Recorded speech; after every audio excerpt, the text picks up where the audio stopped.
Hey everyone, you did not miss the boat with Bitcoin. Everyone's worried that they got to the party late, the party's almost over, that it would have been an amazing opportunity to buy Bitcoin if they had just done it sooner, but now the party's over, they missed the boat, all this sort of stuff.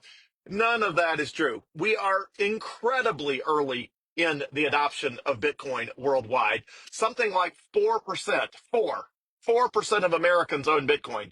96% of Americans own zero Bitcoin. Zero. The total worldwide adoption of Bitcoin is 3%. 3% of the people on the planet own Bitcoin. 97% of the people own zero Bitcoin. So picture this. You're going to a party and there's expected to be 300 people. And you get to the party and there's only 9 people there. You're so early that there's only nine of the 300 people that are expected to come to the party are there. And you throw up your hands and leave because you're like, I'm late. I'm late to the party. 3% of the people are here. 3 out of 300. Or sorry, 9 out of 300. 3% of the people are here. I'm late to the party. I'm just going to go home. Give me a break. You're not late to the party. 3% of the world has adopted Bitcoin and you feel like you're late to the party. Yesterday, the first major country adopted Bitcoin as a strategic reserve asset, the United States, when Donald Trump created the strategic Bitcoin reserve literally last night. Literally less than 24 hours ago, the first major country established a strategic Bitcoin reserve less than 24 hours ago.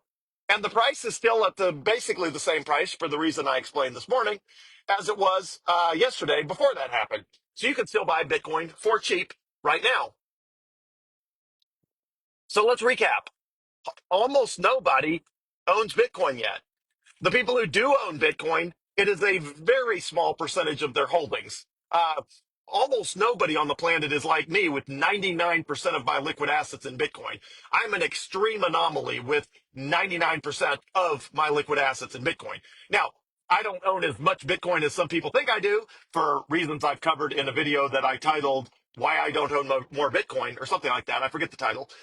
And it has to do with the fact that I spent a ton of my financial resources on politics and public policy to make the world a better place between 2014 and 2021.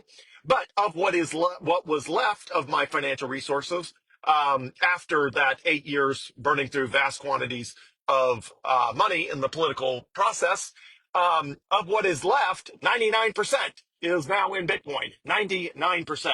That's my level of conviction. But very few sovereign wealth funds own any Bitcoin. Almost no sovereign nations own Bitcoin. Even the United States, the initial strategic Bitcoin reserve is being funded with Bitcoin that they had from a seized assets back in 2014, more than 11 years ago. But the U.S. government will buy more Bitcoin and more countries will start establishing strategic reserves. So if you feel like you're late to the party, there has never been, I'll just assure you, there's never been a better time to buy Bitcoin. There's never been a time where the risk profile of Bitcoin was lower than it is today. Right now, the risk profile of Bitcoin is the lowest it's ever been in history, with the largest and most powerful, the largest economy in the world and the most powerful country in the world being the United States, establishing a strategic Bitcoin reserve last night. The upside of Bitcoin as compared to the risk has also never been higher. So think about it. Uh, right now, the price is only about 30% higher than the day before Donald Trump was elected president as a very pro Bitcoin president. And the price is only 30% higher. Well, the regulatory and legal and political and tax environment for Bitcoin is 300% better than before Donald Trump was elected. So the price, the environment is 300% better. The price is only 30% up, which tells you that 9/10 of the benefit that will ultimately accrue from having Donald Trump as president rather than Kamala Harris as it relates to Bitcoin, 90% of the benefit of that is not yet reflected in the price. The Bitcoin exchange traded funds that were approved 1 year ago in January of 2024 probably 10x the total market. Yet the price is less than double from the day those were approved right now. So the price has less than doubled, except the total sort of reach of the Bitcoin ETFs probably expanded by 10x the total number of people that could easily buy Bitcoin with the push of a button. So it's doubled, but double is way different. But double is 2x, not 10x. The other 8x is yet to be felt. Like there's a huge, huge, huge amount of upside still there. So bottom line on Bitcoin is we are still very early in the adoption process.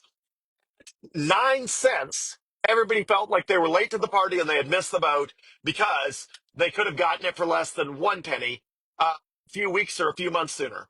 And at 90 cents, everybody felt like they had missed the boat. They were late to the party because if they were going to buy Bitcoin, they should have done it at 9 cents when they first heard about it, not at 90 cents at the time that they're thinking these thoughts. $9, everybody was saying, you know what? If I was going to buy Bitcoin, I should have done it at 90 cents. Now it's $9 and I should have bought it at 9 cents and I'm not going to buy it at $9 because it's so expensive now. At $90, people were like, well, if I was going to buy Bitcoin, I should have bought it at $9. Now it's $90. Now it's so expensive. I missed the boat. I'm late to the party. I don't want to be the last one in, and then same thing at $900, people thought, well, if I was going to buy Bitcoin, I should have bought it at $90, not $900. At $9,000, everybody was saying, well, if I was going to buy Bitcoin, I would have bought it at $900. Now it's $9,000. Now it's so expensive. I feel like I've missed the boat. I feel like I'm late to the party. So here we are at $90,000. And do you know what people are saying?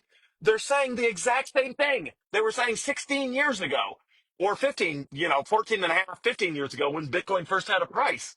They're saying the same thing. Right now at $90,000, people are saying, if I were going to buy Bitcoin, I should have bought it back when it was $9,000. Now it's $90,000. Now it's so expensive. I feel like I've missed the boat. I feel like I'm late to the party. Do you know what people are going to be saying when Bitcoin is $900,000 a coin? I can tell you. I can tell you right now. I know exactly what people are going to be saying when Bitcoin is $900,000 a coin. They're going to be saying, I should have bought Bitcoin at $90,000. I don't want to buy Bitcoin now at $900,000 because I feel like I'm late to the party. I feel like I missed the boat. And if I was going to buy Bitcoin, I should have bought it back when it was $90,000.